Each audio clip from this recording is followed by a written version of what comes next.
أدركنا يا لودريق، فقد نزل علينا قوم لا ندري أهم من أهل الأرض أم من أهل السماء. ده كان نص الرسالة اللي بعتها حاكم المنطقة الجنوبية للأندلس بعد ما طارق بن زياد والجيش الإسلامي هزموا في أول معركة حصلت في بلاد الأندلس. زعيم المنطقة الجنوبية بعت رسالة لحاكم الأندلس اللي كان اسمه في الوقت ده لودريق، قال له: أدركنا يا لودريق، الحقنا، احنا مش عارفين نعمل إيه، احنا مش عارفين الناس دول جم منين أصلا، ده طول الليل بيصلوا وطول النهار بيحاربوا، احنا مش عارفين هم رهبان وبيصلوا بس ولا هم طول عمرهم بيتمرسوا وبيتدربوا على القتال وبيحاربوا بس، احنا هاجم علينا ناس عمرنا ما شفنا زيهم. كمان بيتكلموا معانا في سياسه غريبه جدا احنا ما نعرفهاش، بيقولوا لنا لو اسلمتوا ودخلتوا معانا في الدين تفضل املاككم وممتلكاتكم زي ما هي، او اننا نفضل على ديننا ويسيبوا لنا كل اموالنا وممتلكاتنا برضه في مقابل الجزيه، مبلغ بسيط جدا بندفعه كل سنه نظير حمايتهم لينا ودفاعهم عنا. سياسه غريبه وعجيبه جدا للمحتل واحنا عمرنا ما سمعنا عنها. فالطبيعي ان المحتل لما بيخش اي بلد بياخد كل خيراتها وممتلكاتها وبيقتل ابنائها وبيرمل نسائها وبيخرب كل مكان موجود في المدينه، انما ان حد يعرض علينا ان احنا بس نخش دينه ويسيب لنا كل اموالنا وممتلكاتنا، فدي حاجة غريبة جدا احنا ما نعرفهاش. لودريق لما وصلت له الرسالة اتجنن وغضب جدا وجمع جيش من 100,000 مقاتل نصراني وقرر انه يسافر بيهم من شمال الاندلس لجنوب الاندلس عشان يهاجم طارق بن زياد والكتيبة اللي معاه. وفي المقابل طارق بن زياد والجيش اللي معاه كانوا 7,000 مجاهد مسلم بس، فاحنا بنتكلم في 7,000 قصاد 100,000، رقم كبير ومرعب وضخم جدا. لودريق خد الجيش بتاعه واتجه للجنوب وهو عامل حسابه ان هو هينتصر، كان عامل حسابه ان هو هيسحق الجيش الاسلامي بالكامل، فمستحيل 7,000 يقفوا قصاد 100,000. طبعا طارق بن زياد لما عرف ان الجيش اللي جاي هاجم عليه 100,000 قرر ان هو يبعت لموسى بن نصير عشان يبعت له المدد. موسى بن نصير جهز كتيبه بقياده طريف بن مالك كان عددهم 5,000 مجاهد مسلم، وطريف بن مالك ده هو كان قائد السريه اللي دخلت بلاد الاندلس عشان يكتشفوا المنطقه، عشان يعرفوا الطبيعه الجغرافيه لبلاد الاندلس. فموسى بن نصير ولا طريف بن مالك على ال 5,000 جندي اللي هيخشوا يكونوا مدد لطارق بن زياد في بلاد الاندلس. وبوصول طريف بن مالك لبلاد الاندلس اصبح قوام الجيش الاسلامي 12,000 مجاهد مسلم، 12,000 مجاهد مسلم ضد 100,000 مقاتل نصراني من القوط الغربيين، فما كانش في اي تكافؤ بين الفريقين، يعني ايه 12,000 يواجهوا 100,000؟ واحتماليه انتصار المسلمين على النصارى هي احتماليه ضعيفه جدا وشبه مستحيله. طارق بن زياد والقاده اللي معاه فضلوا يتجولوا في الاندلس، فضلوا يتجولوا في المنطقه الجنوبيه لبلاد الاندلس يدوروا على مكان مناسب للقتال، فضلوا يدوروا على مكان يكون مميز لجيش المسلمين لحد ما استقروا عند وادي من الاوديه اللي موجوده في المنطقه الجنوبيه لبلاد الاندلس، اتعرف بعد كده في التاريخ باسم وادي برباط. ووادي برباط ده بيطلق عليه في بعض الكتب وادي لكه او وادي لكه. طارق بن زياد لقى ان وادي برباط ده هيكون مناسب جدا لجيش المسلمين، لان وادي برباط بيحيط بيه جبل كبير جدا في المنطقه الشرقيه والجنوبيه، يعني جيش المسلمين لما هيكون واقف في المنطقه دي هيكون ظهره ويمينه الاثنين محميين بالجبل، وبالتالي جيش النصارى مش هيقدروا يلفوا ورا المسلمين ويحوطوهم. وكمان في الناحيه الغربيه اللي هتكون على شمال الجيش الاسلامي موجود بحيره كبيره جدا، وبالتالي جيش النصارى اللي بيهجم عليهم ولا هيقدروا يلفوا من اليمين ولا هيقدروا يلفوا من الشمال، وبكده يبقى جيش المسلمين متامن كويس جدا من الشرق والغرب ومن الجنوب. وكمان طارق بن زياد خلى طريف بن مالك يقف بكتيبه من المسلمين عند المدخل الجنوبي عشان لو حصل وحد من جيش النصارى قرر ان هو يلف من ورا المسلمين باي طريقه او حتى يخش لهم عن طريق البحر يكون في كتيبه من الجيش الاسلامي واقفه لهم، وبكده يبقى المنطقه الشماليه بس هي اللي بتفصل بين المسلمين والنصارى وما يقدروش يلفوا ولا من الشرق ولا من الغرب. فاختيار وادي برباط كان اختيار حكيم جدا من قائد عظيم جدا وهو طارق بن زياد. وصل لودريق والجيش اللي معاه لمنطقه وادي برباط، كانوا جايبين معاهم البغال اللي محمله الحبال، كانوا جايبين معاهم الحبال عشان يربطوا بيها المسلمين بعد ما ينتصروا عليهم وياخدوهم معاهم عبيد. فلودريك والجيش اللي معاه كانوا متاكدين 100% ان هم هينتصروا في المعركه دي، لان هي اصلا معركه مش متكافئه، 12,000 في مواجهه 100,000 مقاتل، 100,000 مقاتل معظمهم من الخياله، لكن المسلمين معظمهم من الرجاله، يعني معظمهم ماشيين على رجليهم وعدد الخيول قليل جدا. لودريك كان جاي وهو قاعد على سرير محلى بالذهب ولابس التاج الذهبي بتاعه، وكمان لابس هدومه الملكيه اللي مليانه ذهب ومجوهرات في كل مكان. فسبحان الله حتى وهو جاي يحارب مش قادر يتخلى عن دنياه، مش قادر يتخلى عن الملك والعظمه اللي هو كان عايش فيها، مش قادر يتخلى عن الكبر والغرور، وما كانش عنده اي شك ان هو هينتصر في المعركه دي وهياخد كل الجيش الاسلامي كعبيد معاه وهو راجع. السلام عليكم ورحمه الله وبركاته، اهلا وسهلا بيكم في قناه ابو العباس شو، فيديو جديد من سلسله الاندلس من الفتح للسقوط. فلو ده اول فيديو تشوفه ليا انزل بسرعه اعمل اشتراك للقناه وفعل الجرس عشان دايما يوصلك كل جديد. تقدر كمان تتابعني على مواقع السوشيال ميديا اللي هتلاقي اللينكات بتاعتها في وصف الفيديو. وعشان ما اطولش عليك كتير يلا جهز مشروبك وتعالى بسرعه عشان نبدا قصه النهارده. واكيد ما تنساش تدعي لاخواتنا في غزه بالنصر والتمكين.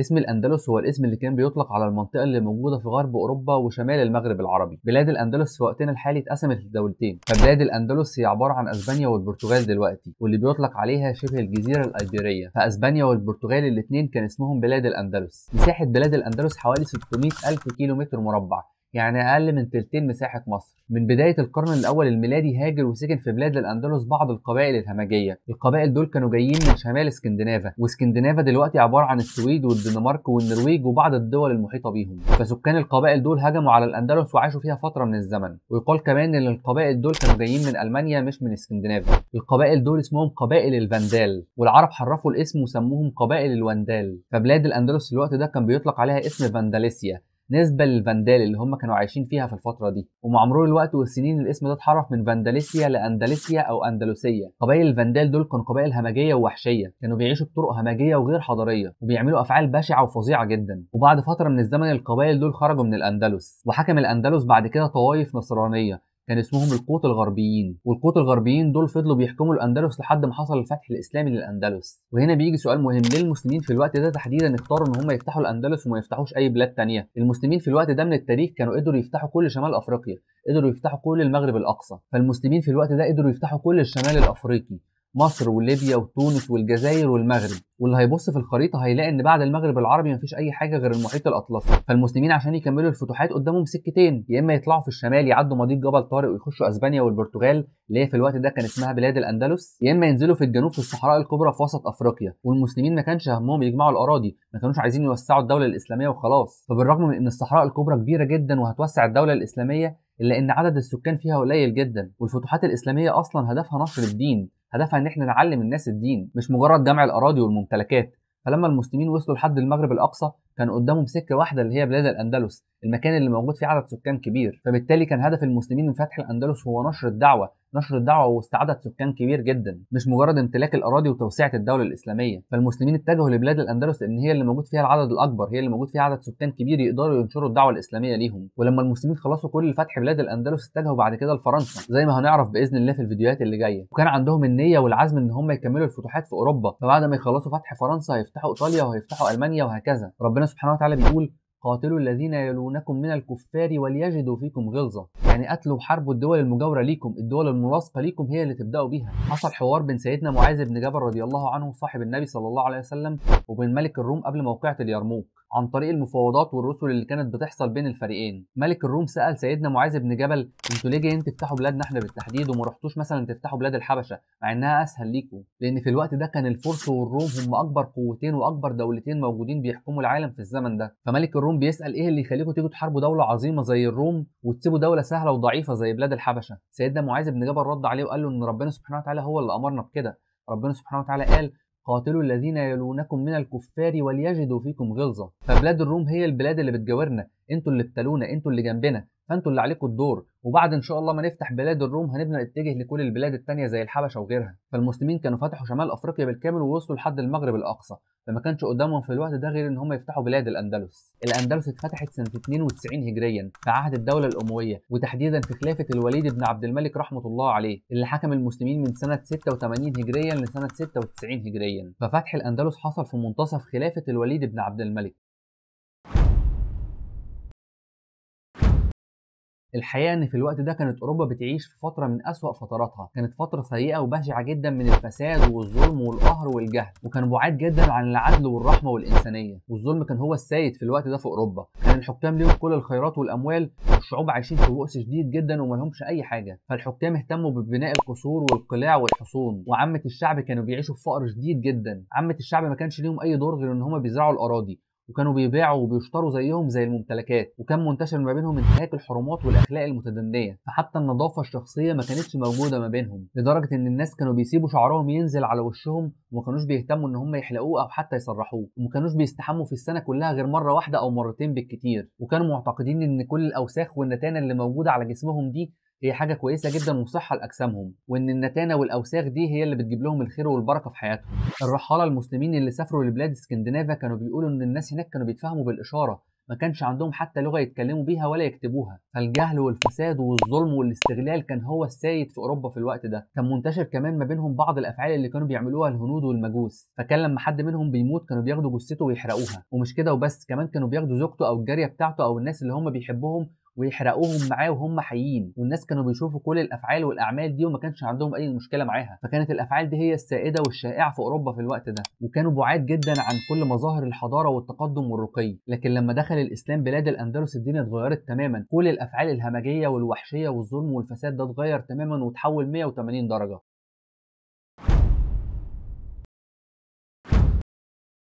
موسى بن نصير هو واحد من القادة الفاتحين المشهورين جدا في التاريخ الإسلامي، فموسى بن نصير هو اللي فتح شمال أفريقيا وبلاد الأندلس، وكان تحت قيادة موسى بن نصير واحد من أفضل وأمهر القادة في التاريخ الإسلامي، وهو كان القائد المباشر اللي فتح بلاد الأندلس، كان اسمه طارق ابن زياد. طارق ابن زياد كان هو القائد المباشر في فتح بلاد الأندلس، وهو اللي حارب القوط الغربيين في بلاد الأندلس وانتصر عليهم في معركة من أشهر معارك الأندلس. المعركة دي أطلق عليها اسم معركة وادي برباط، وفي المعركة دي طارق ابن زياد قدر ينتصر بعدد قليل جدا من الجيش الاسلامي على الجيش الكبير جدا بتاع القوط الغربيين. لكن قبل ما نتكلم عن الفتح ومعركه وادي برباط لازم الاول نتكلم ونعرف حال الشمال الافريقي، الشمال الافريقي الملاصق لبلاد الاندلس. لازم نعرف ايه كان الوضع والحال في المنطقه دي.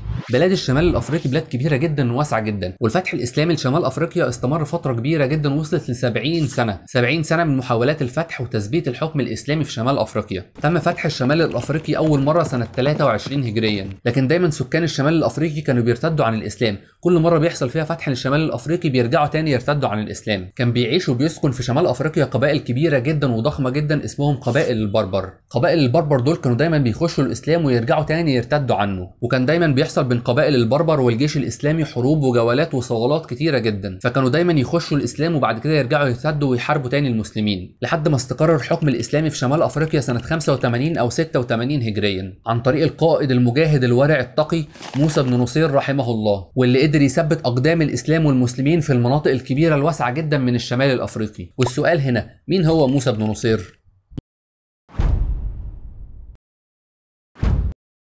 موسى بن نصير رحمه الله هو واحد من التابعين، واللي روى بعض الاحاديث عن صحابه النبي صلى الله عليه وسلم. ابوه كان اسمه نصير، ونصير ده كان غلام نصراني تم اسره في موقعة عين التمر، وكان قائد جيش المسلمين في موقعة عين التمر هو سيدنا خالد بن الوليد رضي الله عنه. نصير ده كان غلام نصراني بيتعلم الانجيل والدراسات النصرانيه في كنيسه من الكنايس، وبعد ما تم اسره في موقعة عين التمر المسلمين عرضوا عليه الاسلام، ولما اتكلموا معاه وعلموه عن الاسلام اعجب بالاسلام جدا وقرر بكامل ارادته ان هو يخش الاسلام.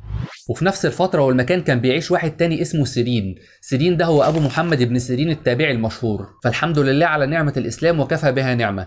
فلو فضل نصير ده غلام نصراني بيتعلم النصرانيه كان فضل طول عمره عايش في كنيسه من الكنايس بيتعلم النصرانيه، وكبر بقى راهب من الرهبان، وبعد كده مات ومحدش عارف عنه اي حاجه في التاريخ. لكن سبحان الله بعد دخوله الاسلام سيرته لسه موجوده لحد النهارده وهتفضل موجوده لحد يوم القيامه باذن الله. فبعد وفاه سيدنا خالد بن الوليد بسنين تم فتح الشمال الافريقي وتم فتح بلاد الاندلس عن طريق موسى بن نصير، فباذن الله سيدنا خالد بن الوليد هيكون مشارك في اجر فتح شمال افريقيا وفتح بلاد الاندلس، لان هو كان سبب الرئيسي في ان نصير يخش الاسلام، وبعد كده ابنه موسى بن نصير يفتح الشمال الافريقي ويفتح بلاد الاندلس. ربنا سبحانه وتعالى بيقول: ومن احسن قولا ممن دعا الى الله وعمل صالحا وقال انني من المسلمين. نصير ده لما دخل الاسلام بدا يتعلم ويتثقف في الاسلام لحد ما بقى عالم كبير جدا ومجاهد من المجاهدين، وكان واحد من افضل القاده واقواهم. فضل يترقى في الجيش الاسلامي لحد ما في عهد الدوله الامويه اصبح قائد جيوش معاويه بن ابي سفيان، وتولى قياده الجيش لمده سنين طويله جدا لحد ما ربنا سبحانه وتعالى توفاه. ربنا سبحانه وتعالى رزق نصير بغلام وسماه موسى.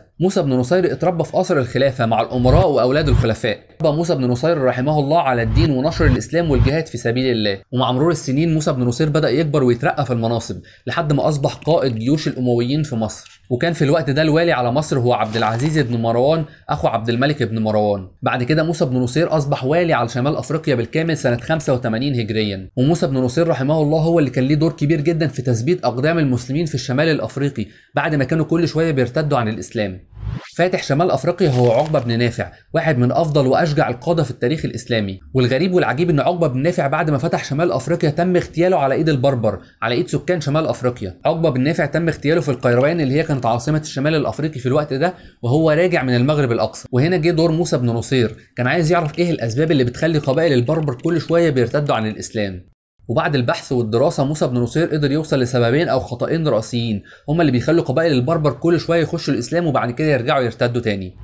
اول سبب ان عقبه بن نافع والقاده المسلمين اللي كانوا بيفتحوا شمال افريقيا كانوا دايما بيفتحوا بسرعه جدا، فكانوا دايما بيفتحوا المنطقه ويجروا يخشوا على المنطقه اللي بعدها من غير ما يتاكدوا ان هم ثبتوا الاسلام ويحموا ظهرهم قبل ما يخشوا على المنطقه اللي بعدها، فبالتالي مجرد ما كانوا يعدوا منطقه كان المنطقه اللي هم فيها بيرتدوا عن الاسلام ويبداوا يحاربوهم من ظهرهم. فموسى بن نصير رحمه الله اتعلم من الخطأ ده وبدأ يفتح البلاد في هدوء وحذر شديد جدا، وقبل ما ياخد خطوه ويتوغل على البلد اللي بعدها كان بيتاكد ان هو ثبت اقدامه في البلد الاولانيه. واستمر موسى بن نصير على الطريقه دي، كان دايما ياخد خطوه وبعد كده يامن ظهره وبعد كده ياخد خطوه ثانيه، واستمر الوضع على كده لحد ما ربنا سبحانه وتعالى من عليه بفتح الشمال الافريقي بالكامل. وعلى الرغم من ان عقبه بن نافع قدر يفتح شمال افريقيا في شهور قليله جدا، الا ان موسى بن نصير كان بيفتح بحذر وهدوء شديد جدا، فقدر رحمه الله ان هو يفتح الشمال الافريقي بالكامل في 6 أو 7 سنين، وفي خلال المده دي قدر يثبت اقدام الاسلام في الشمال الافريقي بالكامل، ومن بعدها ما حصلش اي ارتداد في الشمال الافريقي لحد النهارده. يبقى الخطأ الاول اللي كان بيقع فيه عقبه بن نافع والقاده اللي معاه ان هم كانوا بيفتحوا الشمال الافريقي بسرعه جدا وما كانوش بيستنوا ان هم يامنوا ظهرهم. الخطأ الثاني ان قبائل البربر ما كانوش بيتعلموا حاجه عن الاسلام، ما كانوش يعرفوا حاجه عن الاسلام اصلا، فموسى بن نصير رحمه الله بدأ يعلم قبائل البربر الاسلام،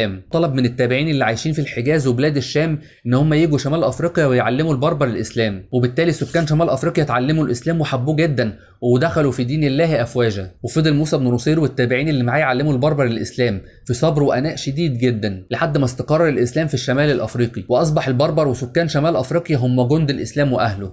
وبعد ما موسى بن نصير قدر يثبت اقدام الاسلام في الشمال الافريقي بالكامل، فكر في قول الله سبحانه وتعالى: قاتلوا الذين يلونكم من الكفار وليجدوا فيكم غلظه. والبلاد المجاوره لشمال افريقيا زي ما قلنا في الفيديو اللي فات هي بلاد الاندلس، فبالتالي موسى بن نصير ايقن ان الخطوه اللي جايه هي فتح بلاد الاندلس. في الوقت ده كان موسى بن نصير قدر يفتح الشمال الافريقي بالكامل ما عدا ميناء صغير جدا بيطل على البحر المتوسط. الميناء ده كان اسمه ميناء سبته، وميناء سبته ده هو واحد من المدن اللي بتقع على مضيق جبل طارق، ومضيق جبل طارق ده هو اللي بيفصل بين بلاد المغرب وبلاد الاندلس.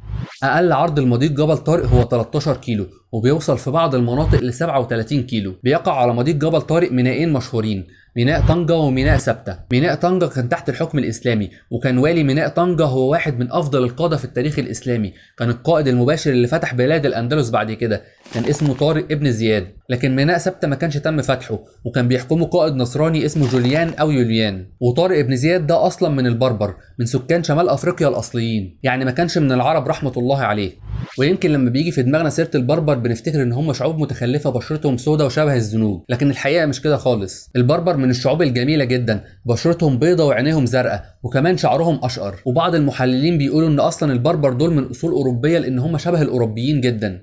طارق بن زياد رحمه الله كان ضخم الجثة، كان جسمه ضخم وكبير جدا، وكانت عينيه زرقاء وكان شعره اشقر، ففي وقتنا الحالي لو واحد بالمواصفات دي كان زمانه شغال ممثل في هوليود. لكن سبحان الله هيئته ووصفه الجميل ده ما وقفش قدام جهاده في سبيل الله، وكان واحد من افضل واشجع واتقى القاده في الفتره دي.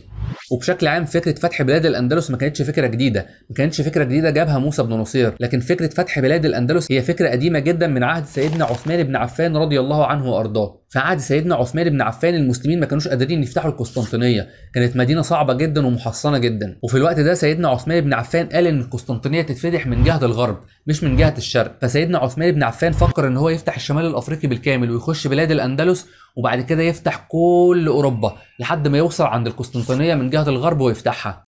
فسيدنا عثمان بن عفان كان بيقول ان اللي هيفتحوا شمال افريقيا وهيفتحوا بلاد الاندلس هيكونوا شركاء في فتح القسطنطينيه بعد كده باذن الله في الاجر والثواب. ففكره فتح بلاد الاندلس كانت فكره قديمه جدا بتراود المسلمين من ايام عهد سيدنا عثمان بن عفان رحمه الله عليه، لكن المسلمين لحد الفتره دي من التاريخ ما كانوش قدروا يفتحوا الشمال الافريقي وبالتالي يفتحوا بلاد الاندلس، وما حصلش الفتح وتثبيت اقدام المسلمين في الشمال الافريقي الا في عهد موسى بن نصير رحمه الله في عهد الدوله الامويه.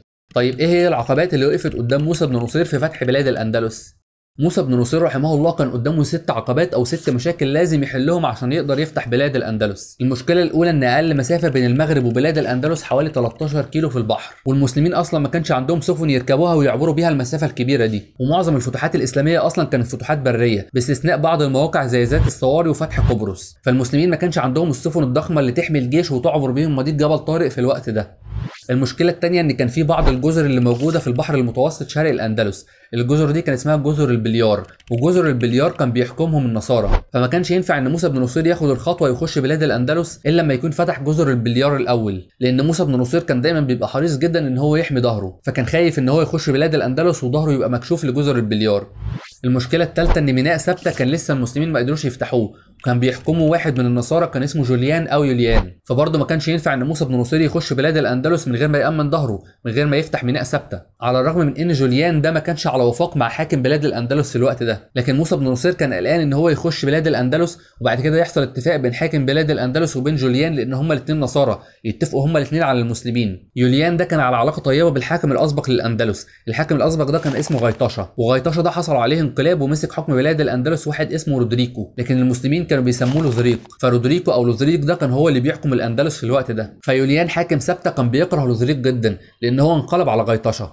المشكله الرابعه ان قوات الجيش الاسلامي كانوا قليلين جدا ومحدودين جدا، وكانوا منتشرين في كل الشمال الافريقي بالكامل ومش متمركزين في منطقه واحده، فما كانش ينفع ان موسى بن نصير يلم كل الجيش الاسلامي ويجمعهم عشان يخشوا بلاد الاندلس ويسيب كل الشمال الافريقي من غير حمايه، وبالتالي يرجع تاني الشمال الافريقي يرتد عن الاسلام. ده غير ان اصلا عددهم كان قليل، فما كانش ينفع بالعدد القليل ده ان هو يخش بلاد الاندلس ويفتحها. المشكله الخامسه ان بلاد الاندلس في الوقت ده كانت تحت حكم النصارى من القوط الغربيين، وكان عندهم جيش قوي وضخم جدا تحت قياده لوذريق، ولوذريق ده كان حاكم قوي جدا وشرس ومتكبر، وجيشه كان كبير جدا، وبلاد الاندلس كانت مليانه قلاع وحصون كتيره جدا. المشكله السادسه اللي واجهت موسى بن نصير ان بلاد الاندلس هي بلاد غريبه عن المسلمين عمرهم ما دخلوها ولا يعرفوا اي حاجه عن الطبيعه الجغرافيه بتاعتها، وكان في الوقت ده الكلام اللي بيتقاله المشهور عن بلاد الاندلس ان هي بلاد صعبه جدا وضخمه جدا، وان هي مليانه بالجبال والمرتفعات اللي الجيش صعب جدا يمشي فيها ويتوغل فيها، والجيوش في الوقت ده كانوا بينقلوا المعدات والاسلحه بتاعتهم عن طريق الخيول والحمير، فكان صعب جدا ان الخيول والحمير يتجولوا ويمشوا في الجبال والمرتفعات دي. ده غير كمان ان بلاد الاندلس مليانه انهار ومحيطات، فكل دي معوقات صعبه جدا هتخلي حركه الجيوش صعبه جدا في بلاد الاندلس. وبكده يبقى عرفنا ان موسى بن نصير كان قدامه 6 عقبات لازم يحلهم ويتغلب عليهم قبل ما ياخد القرار ويفتح بلاد الاندلس. وبالرغم من ان المشاكل دي كانت مشاكل ضخمه وصعبه جدا، الا ان موسى بن نصير رحمه الله كان مصر ان هو يفتح الاندلس، كان مصر ان هو يتغلب على المشاكل دي عشان يقدر يفتح الاندلس. فموسى بن نصير رحمه الله ما كسلش وما قالش انا قدامي عقبات صعبه جدا، الحاجات دي انا مش هقدر اتغلب عليها، لكنه حاول بكل الطرق وبدا يحل المشاكل دي واحده واحده لحد ما ربنا سبحانه وتعالى مكنه ان هو يفتح الاندلس. اول مشكله قابلت موسى بن نصير كانت عدم وجود السفن، المسلمين في الوقت ده ما كانش عندهم قوه بحريه، ما كانش عندهم اسطول بحري يقدر ينقل المسلمين من المغرب للاندلس، وعشان يتغلب على المشكله دي فموسى بن نصير رحمه الله بدا ينشئ السفن ويبني المواني. وبالرغم من ان انشاء السفن وبناء المواني دي حاجه صعبه وهتاخد مده ووقت طويل جدا، الا انه رحمه الله كان عنده همه عاليه جدا، وقدر موسى بن نصير في فتره قليله ان هو يبني كتير من المواني في شمال افريقيا، وكان اشهرها ميناء القيروان التابع لمدينه القيروان اللي اسسها عقبه بن نافع رحمه الله، واللي كانت في الوقت ده عاصمه الشمال الافريقي. وفي نفس الوقت ده موسى بن نصير رحمه الله بدا يعلم البربر الاسلام عن طريق الدورات المكثفه، بدا يديهم كورسات مكثفه في الاسلام عشان الاسلام يتعمق جواهم وينتشر فيهم، بدا يعلمهم الاسلام بحذافيره، وبدا يعد ويكون فرق من البربر عشان يكونوا هم جند الاسلام وجيشه، لحد ما سبحان الله بقى كل البربر من قوات الاسلام والمسلمين.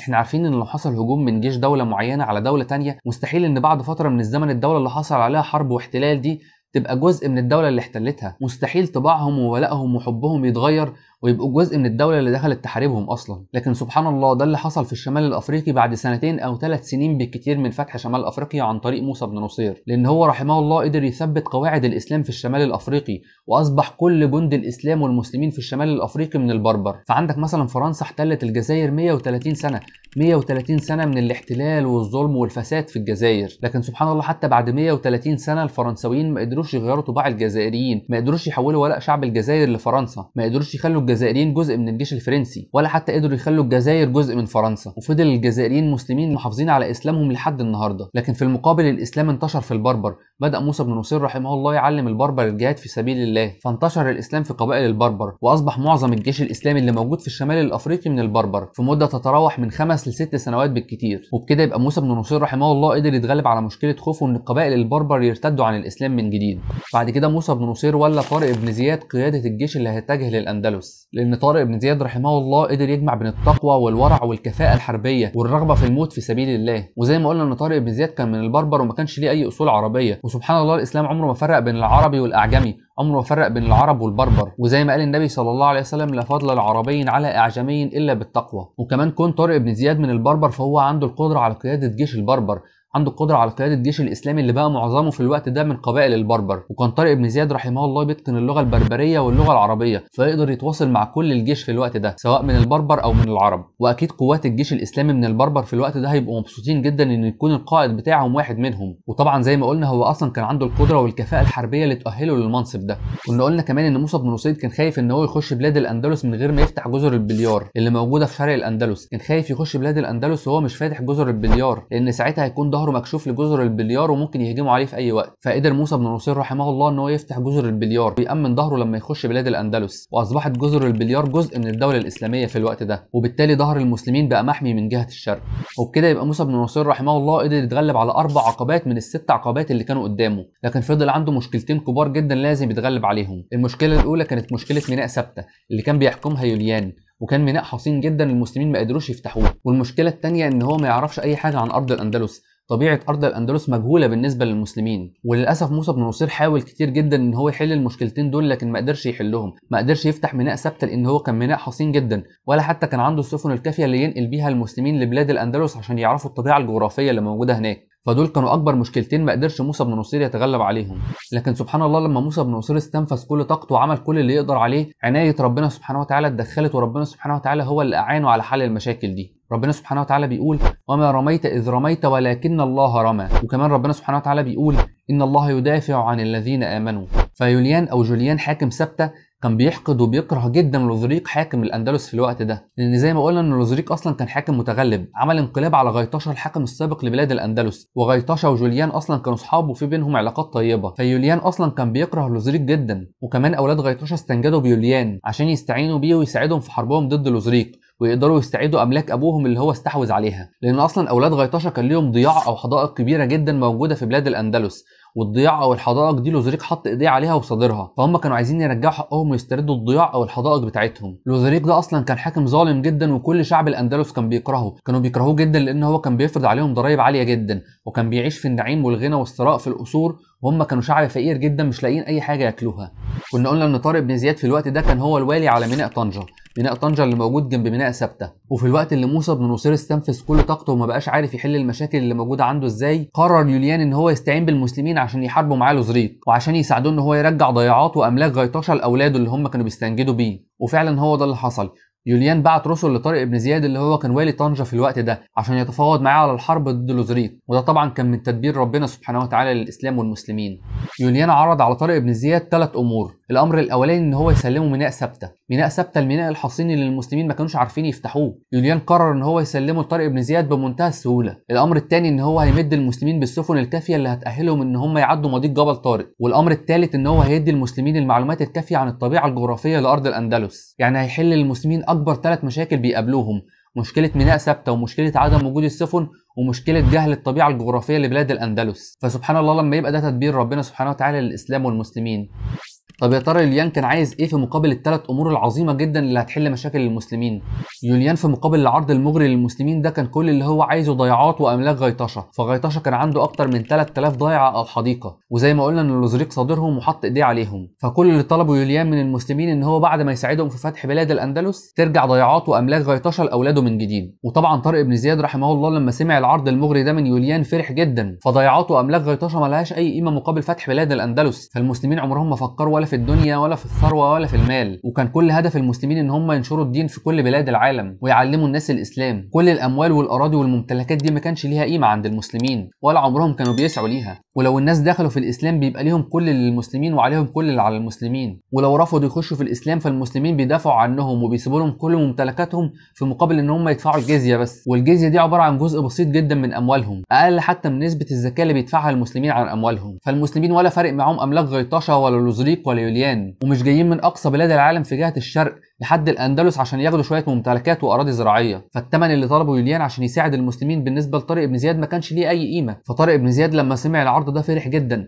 وبعت رسول لموسى بن نصير في القيروان عشان يبلغوا بالعرض المغري ده. وطبعا موسى بن نصير فرح جدا، وسبحان الله ده كان من تدبير ربنا سبحانه وتعالى ان هو يحل له كل المشاكل اللي بتقابله بعد ما استنفذ كل طاقته. موسى بن نصير خد المعلومات دي من طارق بن زياد وبعت رساله للوليد بن عبد الملك اللي هو كان خليفه المسلمين في الوقت ده. الوليد بن عبد الملك لما عرف المعلومات دي سمح لموسى بن نصير ان هو يفتح بلاد الاندلس ويتجه بالجيش بتاعه لبلاد الاندلس. لكن وليد بن عبد الملك اشترط على موسى بن نصير شرط مهم جدا، قال له ان هو ما يتجهش لبلاد الاندلس الا لما يبعت سريه لبلاد الاندلس عشان يختبر المعلومات اللي يوليان قال له عليها، لان وارد جدا ان يوليان يكون كذاب ويكون يوليان متعاون مع لوزريق ضد الاسلام والمسلمين. فالوليد بن عبد الملك طلب من موسى بن نصير ان هو يبعت سريه الاول يختبر بيها المعلومات اللي عرفها، ولما السريه ترجع تاني وتاكد المعلومات اللي عرفوها من يوليان يبدا بعد كده الجيش الاسلامي يخش بلاد الاندلس. موسى بن نصير رحمه الله جهز سريه من 500 مقاتل، 500 مجاهد في سبيل الله، حط على رأسهم واحد اسمه طريف بن مالك. طريف بن مالك برضه كان من البربر،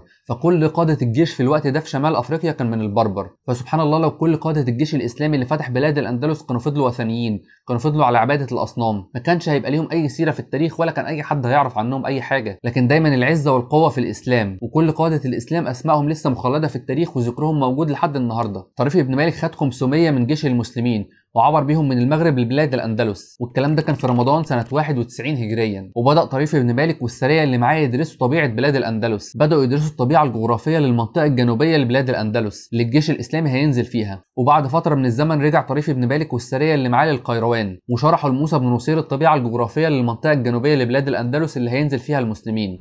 ومن حكمة موسى بن نصير ان هو فضل بعد رجوع طريف بن مالك من بلاد الأندلس يعد ويجهز الجيش لمدة سنة كاملة بيجهز جيش المسلمين في عناية شديدة جدا، وقدر في خلال السنة دي ان هو يجهز 7000 مقاتل، 7000 مجاهد في سبيل الله. لكن في المقابل ال 7000 مسلم دول كان مطلوب منهم ان هم يواجهوا جيش ضخم جدا في بلاد الأندلس. وبدأ جيش المسلمين يعبر مضيق جبل طارق في شهر شعبان سنة 92 هجريا، ونزل جيش المسلمين على جبل اتعرف بعد كده في التاريخ بجبل طارق. وكمان المضيق اللي كان بيفصل بين المغرب وبين الأندلس اتعرف بعد كده بمضيق جبل طارق نسبة لطارق بن زياد رحمه الله. بعد كده طارق بن زياد رحمه الله اتنقل بالجيش اللي معاه من جبل طارق لمنطقة اسمها الجزيرة الخضراء، وهناك قابل الجيش الجنوبي لبلاد الأندلس. فكان موجود في المنطقة الجنوبية لبلاد الأندلس دي حامية أو سرية بتحمي حدود بلاد الأندلس الجنوبية. طارق بن زياد رحمه الله واجه الحامية دي وعرض عليهم 3 أمور، قال لهم يا إما تدخلوا الإسلام وليكم ما لنا وعليكم ما علينا وهنسيب لكم كل ممتلكاتكم وأموالكم في مقابل إن أنتوا تخشوا في دين ربنا سبحانه وتعالى، أو إن أنتوا تفضلوا على دينكم بس تدفعوا الجزية للمسلمين وبرضه هتفضل اموالكم وممتلكاتكم ليكم زي ما هي ومش هنمسها باي سوء، او ان انتوا تحاربونا وتخشوا معانا في قتال ومش هنسيبكم غير 3 ايام بس تفكروا في العرض ده. فده كان العرض اللي عرضه طارق بن زياد على القوط الغربيين اللي موجود في المنطقه الجنوبيه لبلاد الاندلس. قاده جيش النصارى من القوط الغربيين طبعا ما عجبهمش الكلام ده وقرروا ان هم يجهزوا الجيش عشان يواجهوا طارق بن زياد، وقامت الحرب بين جيش المسلمين بقياده طارق بن زياد وجيش النصارى من القوط الغربيين اللي موجود في المنطقه الجنوبيه لبلاد الاندلس. والحرب كانت سجال بين الطرفين، يعني كان في تكافؤ بين الطرفين، لكن في الاخر قدر طارق بن زياد ان هو يتغلب على النصارى وانتصر عليهم في المعركه دي، لان الحاميه او السريه اللي كانت موجوده بتحمي الحدود ما كانتش هي كل الجيش القوطي في الوقت ده، ما كانش هو كل جيش النصارى اللي موجود في بلاد الاندلس، لكنها كانت مجرد حاميه او سريه بس بتحمي الحدود الجنوبيه لبلاد الاندلس.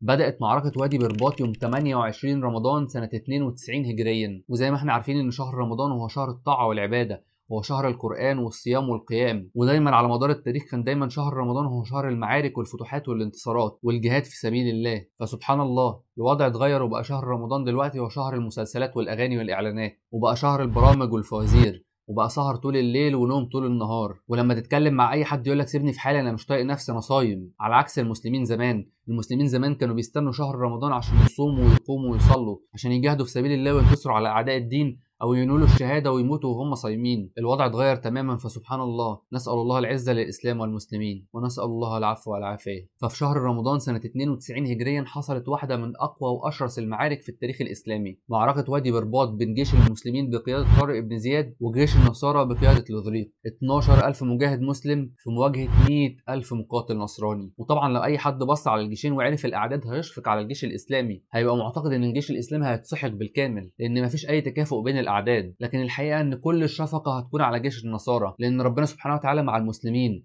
دايما بينصرهم وبيساندهم، لان المسلمين عندهم عقيده قويه جدا وعارفين كويس قوي ان النصر عمره ما كان بالعدد والعده، وان النصر من عند الله، وان عمر المسلمين ما انتصروا بسبب عددهم وعدتهم، لكن دايما انتصار المسلمين بيكون باليقين والعقيده، بيكون بالعقيده بان النصر من عند الله. فلو بصيت هتلاقي ان جيش المسلمين خارج بكامل ارادته، كل واحد خارج وهو عارف هو رايح يعمل ايه، خارج بكامل ارادته وبكامل حريته، خارج من بيته عشان يجاهد في سبيل الله ويعلي كلمه الحق. لكن في الناحيه الثانيه جيش النصارى كلهم خارجين غصب عنهم، خارجين مكرهين بتجنيد اجباري. جيش المسلمين بقياده طارق بن زياد المجاهد العظيم التقي الورع اللي عنده كفاءه حربيه عاليه جدا، وفي المقابل جيش النصارى بقياده لوزريق الحاكم الظالم، الحاكم المغرور المكروه من اهل بلده، الفاسد المستبد اللي فرض ضرائب عاليه جدا على سكان الاندلس. فما فيش مقارنه بين جيش كل اللي بيتمنى ان هو يموت في سبيل الله وبين جيش كل اللي بيتمنى انه يرجع لاهله ويرجع لماله ويرجع لممتلكاته. فريق بيقف فيه الغني جنب الفقير، الحاكم جنب المحكوم، الوزير زي الغفير، كل الناس سواسية ومفيش أي فرق ما بينهم. وفريق تاني بيفرق بين كل طبقة من طبقات المجتمع، المال والممتلكات فيه هم اللي بيحكموا، هم اللي ليهم الصوت، والفقير مالوش أي قيمة ومالوش أي مكانة وسطهم. فرق كبير قوي بين جيش لو انتصر بياخد 4 أخماس الغنيمة، 80% من الغنايم بتروح للجيش، والخمس الأخير هو اللي بيخش في بيت مال المسلمين. فبالتالي المجاهد اللي بيخرج في سبيل الله بيبقى خارج معاه الدنيا ومعاه الآخرة. فلو انتصر ورجع لأهله بيرجع معاه الغنايم، ولو اتقتل واستشهد في سبيل الله يبقى ليه الجنة بإذن الله. ففرق كبير قوي بين جيش ضامن الدنيا والآخرة، وفرق كبير قوي بين جيش ما بياخدش أي حاجة وكل الغنايم والممتلكات بتروح للحاكم. منظومة ظالمة جدا، الفقير بيزداد فيها فقر والغني بيزداد فيها غنى. فرق كبير قوي بين فريق الآخرة وفريق الدنيا. فالمعادلة عمرها ما كانت بالعدد، عمرها ما كانت بمين اكتر، لكن دايما الانتصار بيكون باليقين، بيكون بالعقيده السليمه واليقين ان الانتصار من عند الله. وهي دي كانت عقيده الجيش الاسلامي في الوقت ده. فلو اللي بيحلل المعركه ما بصش بس على الاعداد وبص على كل اللي احنا اتكلمنا فيه ده، هتكون الشفقه طبعا على جيش النصارى مش على جيش المسلمين. ربنا سبحانه وتعالى بيقول: ولن يجعل الله للكافرين على المؤمنين سبيلا. وربنا سبحانه وتعالى بيقول: كتب الله لاغلبن انا ورسلي ان الله قوي عزيز. بدأت معركة وادي برباط بين الفريقين، بين الجيش الإسلامي بقيادة طارق بن زياد وبين جيش النصارى بقيادة لوزريق. استمرت المعركة لمدة 8 أيام، 8 أيام متواصلة من الجهاد والقتال في سبيل الله. في خلال ال8 أيام دول كان بينهمر أمواج من جيش النصارى على المسلمين، كل يوم أعداد ضخمة جدا بتنزل الوادي تواجه المسلمين، وباقي الجيش واقف فوق بيتفرج عليهم، لأن الوادي مستحيل يتسع لكل العدد المهول ده. فكل يوم من ال8 أيام كان بينزل مجموعة من جيش النصارى يواجهوا جيش المسلمين، وجيش المسلمين فضلوا صابرين، صدقوا ما عاهدوا الله عليه، فضلوا صابرين وبيجاهدوا في سبيل الله لمدة 8 أيام كاملين، لحد ما ربنا سبحانه وتعالى في اليوم الثامن من عليهم بالانتصار. وفي نهاية المعركة دي اتقتل لوزريق، اتقتل الحاكم الظالم الفاسد، وفي بعض الروايات بيقولوا ان هو هرب للشمال، وانتهى ذكر لوزريق من الوجود. التاريخ ما ذكروش تاني ابدا. ومن اليوم ده اتفتحت صفحه جديده في تاريخ الاندلس، صفحه جديده من الرقي والتقدم والحضاره، صفحه جديده من العدل والمساواه، صفحه جديده ما بتفرقش بين غني وفقير، بين وزير وغفير، بين حاكم ومحكوم، صفحه جديده من الشريعه الاسلاميه اللي بتساوي بين الجميع، لا فرق لعربي على اعجمي الا بالتقوى والعمل الصالح. المسلمين بعد انتهاء معركه وادي برباط قدروا يغتنموا غنائم عظيمه جدا وكبيره جدا من جيش النصارى، وكانت واحده من اهم الغنائم دي هي الخيول، لان زي ما قلنا ان جيش المسلمين كان معظمهم من الرجاله، كان معظمهم بيقف على رجليهم. لكن بعد انتهاء معركة وادي برباط بقى معظم جيش المسلمين من الخيالة، بقى معظمهم معاهم خيول. واستشهد من المسلمين في المعركة دي حوالي 3000 مجاهد مسلم رحمة الله عليهم أجمعين. 3000 مجاهد مسلم رووا بلاد الأندلس بدمائهم الغالية، ووصلوا الدين ده لينا ولغيرنا. فالدين ما وصلناش بسهولة، الدين وصل لنا بتضحيات، تضحيات النفس والدم. فرحمة الله عليهم أجمعين وجزاهم الله عنا خير الجزاء. في رواية مشهورة جدا عن معركة وادي برباط كتبها المؤرخين الأوروبيين عشان يفسروا سبب انهزام جيش النصارى اللي كان متكون من 100,000 مقاتل قصاد جيش المسلمين اللي كان متكون من 12,000 مقاتل بس. ففي الرواية دي المؤرخين بيفسروا انتصار المسلمين إن طارق بن زياد قرر إن هو يحرق كل السفن، وبعد ما حرق كل السفن قال للمسلمين: العدو أمامكم والبحر خلفكم، فأنتم ما فيش قدامكم أي مفر، لو هربتوا هتموتوا في البحر، ولو واجهتوا هتموتوا من جيش النصارى، فمفيش قدامكم اي حاجه غير ان انتوا تنتصروا. فالمؤرخين بيفسروا انتصار المسلمين بالروايه دي ان المسلمين في الوقت ده ما كانش قدامهم اي حاجه غير ان هم ينتصروا في المعركه، كانوا بيحاربوا على انهم كده كده ميتين ومفيش قدامهم حتى اي وسيله للهروب. والحقيقه ان روايه زي دي ما ينفعش اصلا تكون حقيقه، العقل والمنطق ما ينفعش يصدقها، فهي روايه باطله ملهاش اي اساس من الصحه. والغريب ان الروايه دي حتى ذكرت في بعض المصادر الاسلاميه، في بعض كتب التاريخ الاسلاميه موجود فيها الروايه دي، لكن ما ينفعش احنا كمسلمين نصدق اصلا الروايه دي. فالروايه دي اصلا ملهاش اي سند صحيح، لان لازم الروايات عشان تكون صحيحه تكون منقوله من رجال ثقات، مش مجرد اي حد يقول اي حاجه فاحنا نصدقها وخلاص. فالروايه دي ما جاتش في اي كتب من كتب المسلمين اللي موثوق فيهم، لكنها جت في كتب الغرب الاوروبيين اللي ملهاش اي سند اصلا ولا دليل. الغرب الاوروبيين كتبوها وقالوها عشان يفسروا سبب الانتصار، لان سبب الانتصار بالنسبه لهم مش سبب منطقي ولا معقول، لانهم دايما بيفكروا بالعدد والعده، ما عندهمش العقيده اللي عند المسلمين، ما عندهمش الثقه والعقيده ان النصر بيجي من عند ربنا سبحانه وتعالى، فما كانوش قادرين يصدقوا ازاي 12000 يهزموا 100000، فاخترعوا الروايه المكذوبه دي عشان يبرروا بيها هزيمه الجيش بتاعهم.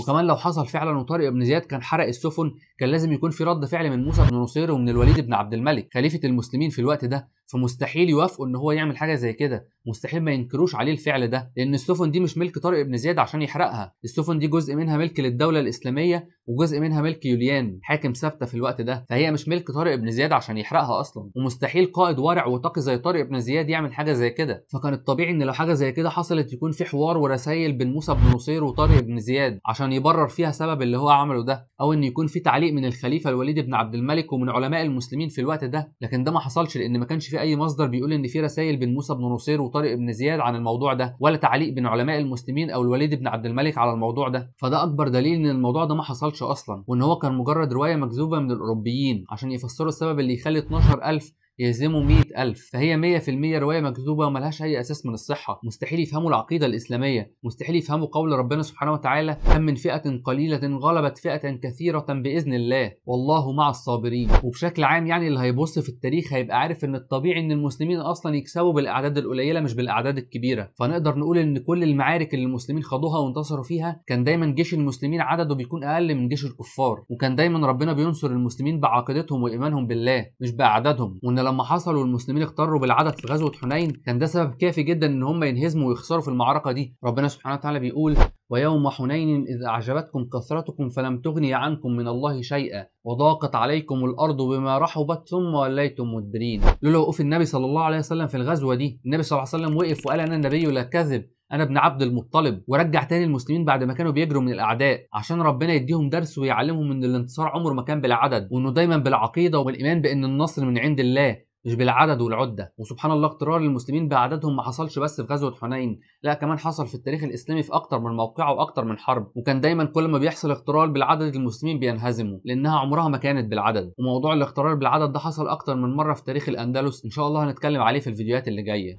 وبعدين المسلمين عمرهم ما هيكونوا محتاجين لحاجه زي كده، عمرهم ما هيكونوا محتاجين ان طارق بن زياد يحرق السفن عشان يحمسهم. المسلمين اصلا مسافرين من اقصى الشرق للمنطقه دي عشان يجاهدوا في سبيل الله، عشان ينشروا الدين ويدعوا الناس لعباده الله سبحانه وتعالى، فهم ولا فارق معاهم دنيا ولا فارق معاهم اموال ولا فارق معاهم ممتلكات، وعندهم الحماس الكافي اللي يخليهم يخشوا اي معركه وهم عايزين يموتوا، اصلا عايزين يموتوا عشان يستشهدوا في سبيل الله، فهم ما كانوش مستنيين ان طارق بن زياد يحرق السفن عشان يحمسهم على الجهاد. وكمان مستحيل واحد زي طارق بن زياد القائد الحكيم يحرق السفن بتاعته، يحرق السبيل الوحيد اللي ممكن يرجعه لبلاده. السفن دي هي الوسيله الوحيده اللي ممكن ترجعه لبلاده تاني لو حصل انهزام للجيش الاسلامي، فما فيش اي منطق وعقل يخلي واحد يفرط في وسيله الهروب، ده لو هو كان عايز يهرب اصلا. فبالمنطق والعقل كده كان في احتماليه كبيره قوي عند طارق بن زياد والجيش اللي معاه ان هم ينسحبوا، لان بيهجم عليهم 100000 وهم 12000، فاكيد طارق بن زياد كان حاطط من ضمن خطته ان هو لو حصل انهزام للجيش الاسلامي يستخدم السفن دي ويرجع تاني لبلاد المسلمين عشان يتحيز لفئه الجيش الاسلامي اللي موجوده في المغرب الاقصى، فمستحيل يحرق السفن، مستحيل يحرق السبيل الوحيد لانسحابه من المعركه وقت الهزيمه، فحرق السفن في موقف الانهزام ده هيكون وسيله للانتحار مش وسيله للانتصار، فمستحيل قائد ورع زي طارق بن زياد يعمل مخالفه شرعيه زي دي.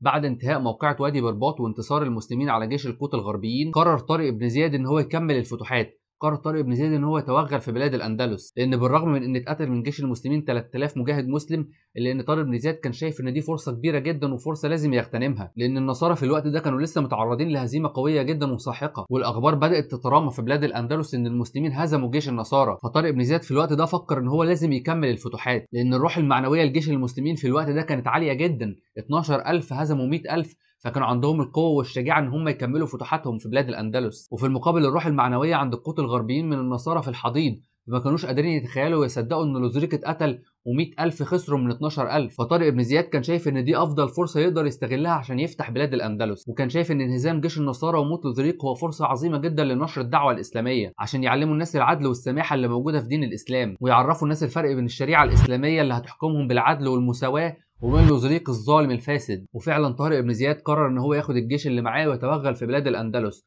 وبدا يتجه ناحيه اشبيليه، واشبيليه في الوقت ده كانت واحده من اعظم مدن الجنوب على الاطلاق، واحده من اعظم المدن اللي موجوده في بلاد الاندلس. وسبحان الله مجرد ما وصل جيش المسلمين عند اشبيليه، بالرغم من ان هي كانت واحده من اقوى المدن اللي موجوده في بلاد الاندلس، الا ان وعد ربنا سبحانه وتعالى للنبي صلى الله عليه وسلم اتحقق. النبي صلى الله عليه وسلم قال: نصرت بالرعب مسيره شهر. فبمجرد ما اهل اشبيليه سمعوا ان جيش المسلمين جاي عليهم، سلموا المدينه بدون اي قتال وبدون اي مواجهه، فتحوا ابواب اشبيليه للجيش الاسلامي بدون اي معركه، بالرغم من ان المدينه محصنه واسوارها عاليه جدا، الا ان الحكايات والروايات اللي وصلت لاشبيليه عن معركه وادي برباط كانت كفيله ان هم يسلموا المدينه بدون اي قتال. سكان اشبيليه اتفقوا مع المسلمين ان هم يدفعوا الجزيه بدون اي قتال وبدون اي مواجهه.